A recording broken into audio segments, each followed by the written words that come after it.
रत्नागिरी जिल्ह्यामध्ये काही एका विशिष्ट अधिकाऱ्याबद्दल एक समस्या उद्भवली होती।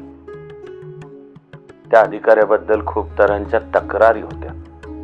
तिथे कर्मचारी संघटनांनी भेटून या तिघांना सांगितलं की आता मात्र जर तुम्ही या अधिकाऱ्याची बदली केली नाहीत तर येणाऱ्या लोकसभा निवडणुकांमध्ये सरकारी कर्मचाऱ्यांच्या घरातलं एकही मत सत्ताधारी पक्षाला मिळणार नाही। देतो तुम्हाला नवा अधिकारी, आता असा अधिकारी देतो की ज्याच्याबद्दल तुम्ही ठरवलं तरी तक्रार करता येणार नाही। मी रत्नागिरीत रुजू व्हायला आपोआप मला मुहूर्तच मिळाला। मी त्याला आनंददायकच मानतो की 1 मिनिट रात्रीच्या प्रवासात जायचंय, अंगावर पायजमा कुर्ता होता, पायात स्लीपर्स होत्या।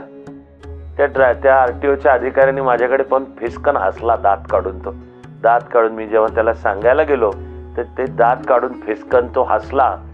मी दात न काढता मनातल्या मनात हसलो। नवं प्रशासकीय वर्ष चालू होतंय, हे वर्ष संपेल तेव्हा आपल्याला रत्नागिरी जिल्हा परिषद राज्यात नंबर 1 वर पाहिजे।